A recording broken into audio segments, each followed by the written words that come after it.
자, 개념학습 2-2강의 지금 면역이라는 작품인데요. 자, 여기 부분은 지금 생물, 이렇게 보시면 될 것 같아요. 과학팀은.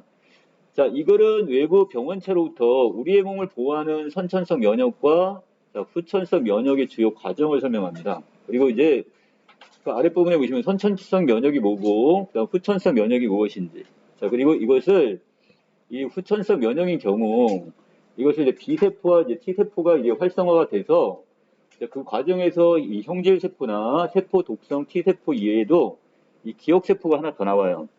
이거 만들어진 다음에 이제 다시 똑같은 유형의 병원체가 또 들어오게 되면 어떻게 해요? 이제 그때 재빠르게 이미 어떻게 한 번 당했기 때문에 이 적들이 침입을 했으니까 똑같은 유형의 병사가 또 쳐들어오면 적군이 더 쳐들어오면 즉각 가서 대응할 수 있는 이런 걸 우리가 바로 뭐가 되는가? 우리가 배우는 면역입니다.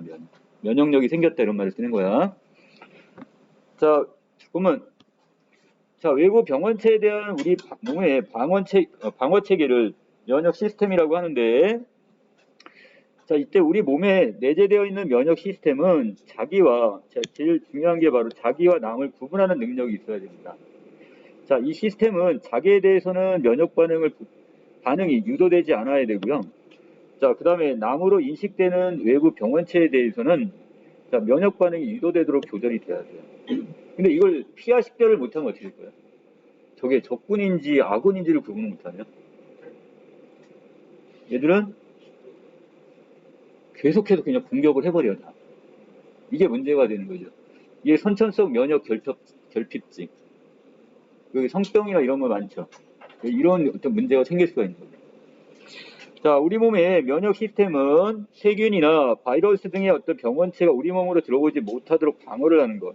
자, 그래서 아까 같은 경우는 면역 결핍증이니까 면역 반응을 아예 못 보이는 거고, 지금 여기 있는 밑줄 친 부분의 여기 부분은 반대로 너무 과도하게 나를 구분을 못하니까 그러니까 지금 적군이 들어간 거나 내가 들어오나 다 무조건 공격을 하는 경우도 생기는 거예요, 지금. 자, 그 다음에 밑에 여기서 우리 몸의 면역 시스템은 세균이나 바이러스 등의 병원체 우리 몸으로 들어오지 못하도록 방어하고, 자, 병원체가 몸 안으로 침투하는 경우는 그 병원체를 직접 죽이거나 병원체에 감염된 세포를 죽여서 우리 몸을 보호하게 됩니다.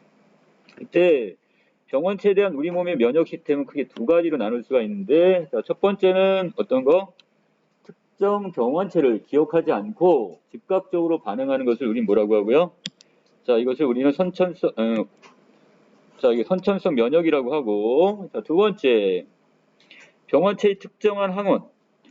자, 이 어떤 특정한 항원을 인식하는 세포를 활성화해서 병원체를 막아내는 이 후천성 면역이 있습니다.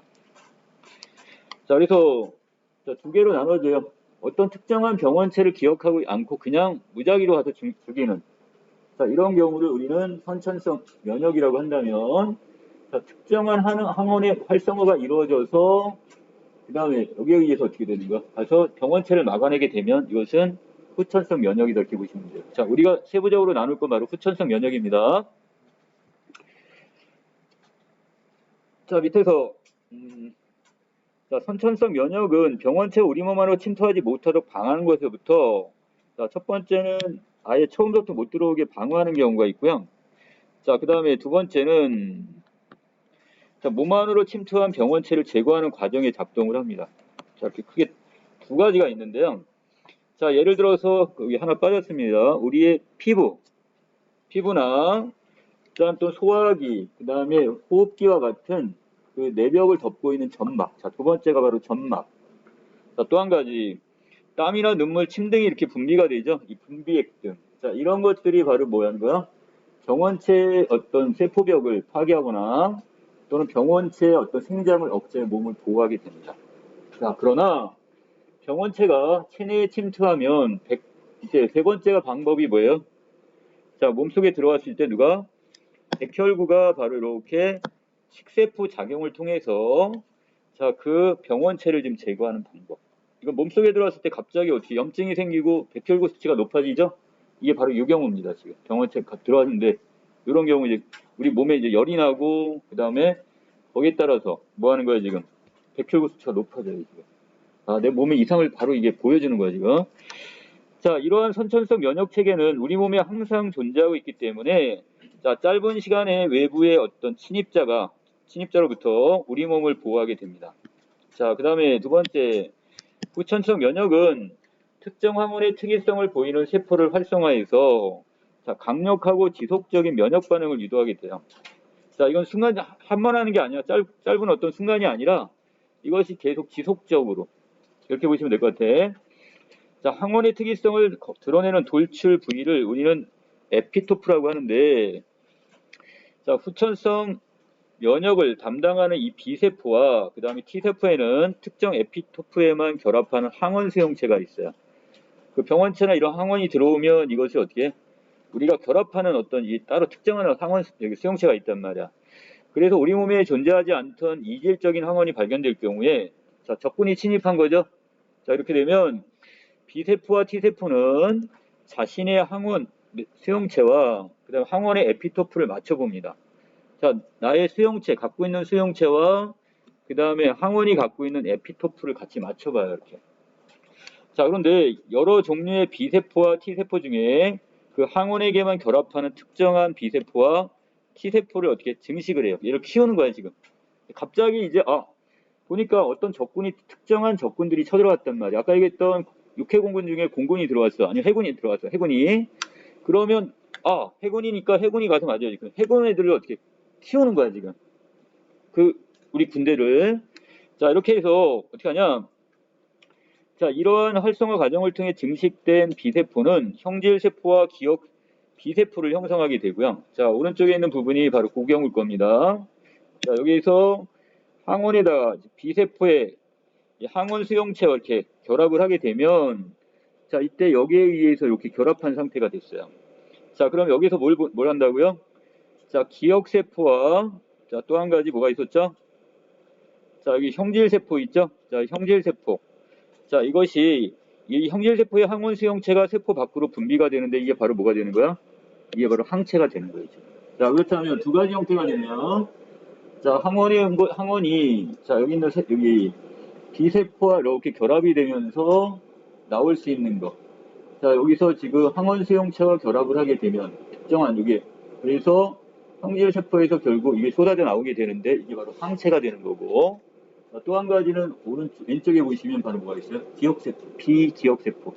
이 기억세포는 지금 작동을 해요, 안 해요? 안 해요. 이건 언제 써먹을 거야? 나중에 2차. 다시 똑같은 놈이 또 쳐들어왔을 때 그때 미리 써먹기 위해서 이건 다시 같이 만들어 놓은 겁니다. 지금. 자, 그 다음에 밑으로 내려갔을 때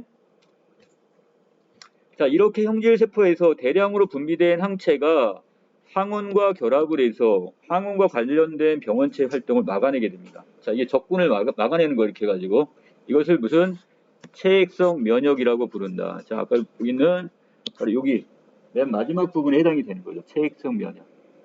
자, 이거 정리했죠? 자, 그 다음에 또 하나 특정 항원에 이미 노출된 후에 다시 그 항원에 이거 하나 안 했구나. 자, 저리.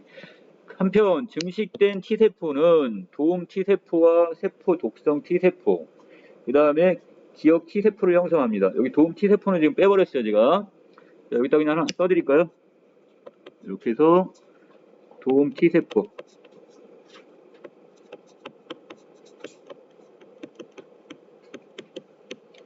자, 이걸 활성화시킵니다. 자, 그러면 자, 이때 이 중에서 특정 항원의 특이성과 연결되는 바로 뭐가 있어요?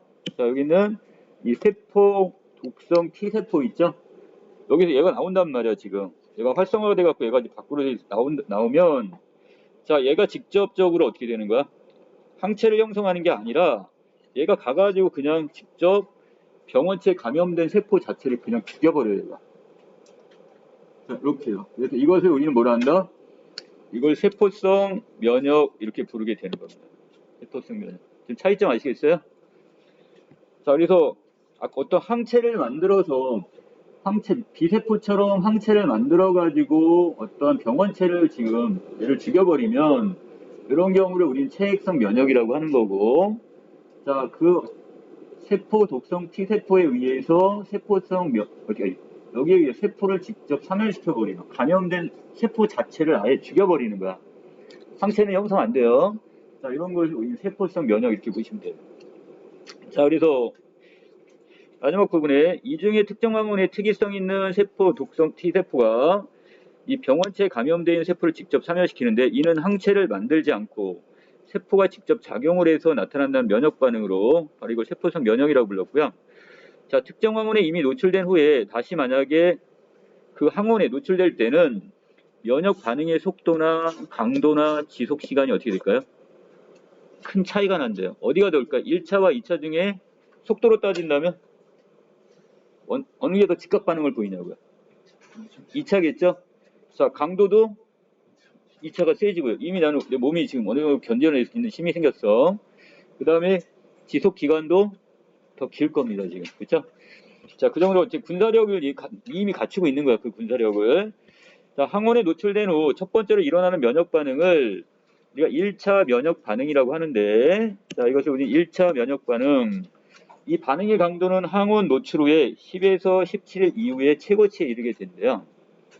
그러니까 우리 주사 맞고 나서 어떻게 돼요? 한참 이렇게 여기 기간 저기 하는 것도 같은 맥락으로 보셔도 될 것 같아요.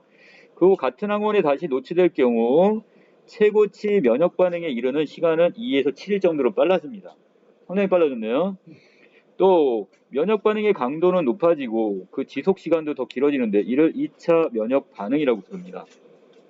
야, 언제껏 야, 어디서 난 거죠? 갑자기 이렇게 빨리 나왔죠? 즉각 대처할 수가 있었어요? 그렇죠. 아까 B 기억세포도 있었고 그 다음에 T 기억세포도 있었죠.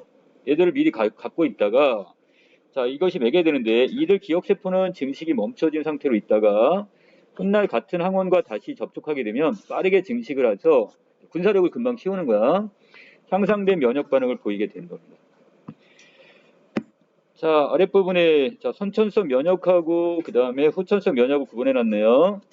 자, 선천성 면역은 특정 병원체를 기억하지 않고 즉각적으로 반응하며 짧은 시간 안에 우리 몸에 보호하고요. 그 다음에 자, 피부나 그 다음에 점막, 자, 이런 경우가 여기 해당이 될 것 같고, 그 다음에 세 번째는 분비액도 하나 더 있었죠. 이거 우리 몸을 보호해 줄 수 있어요. 그 다음에 네 번째, 우리 몸속에 만약에 병원체가 침투하게 되면 백혈구 수치가 갑자기 늘어남으로써 자, 이것도 결국 면역적 반응을 보이게 됩니다. 자, 그 다음에 두 번째는 후천성 면역이 되는데, 자, 후천성 면역은 특정 항원의 특이성이 보이는 세포를 활성화하여 강력하고 지속적인 면역 반응을 유도하게 되죠. 자, 그래서 이때 이 B세포와 T세포, 자, 이게 있는데, 이때 자신의 항원 수용체와 항원의 그 에피토프를 맞춰서 본 후에 그 항원에만 결합하는 특정 B세포와 T세포를 더 증식, 분대를 이제 늘리는 거예요, 여기서부터.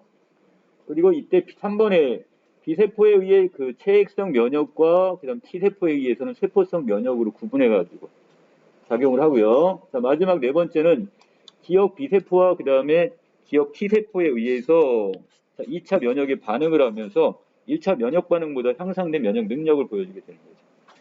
자, 여기까지 내용 정리합니다.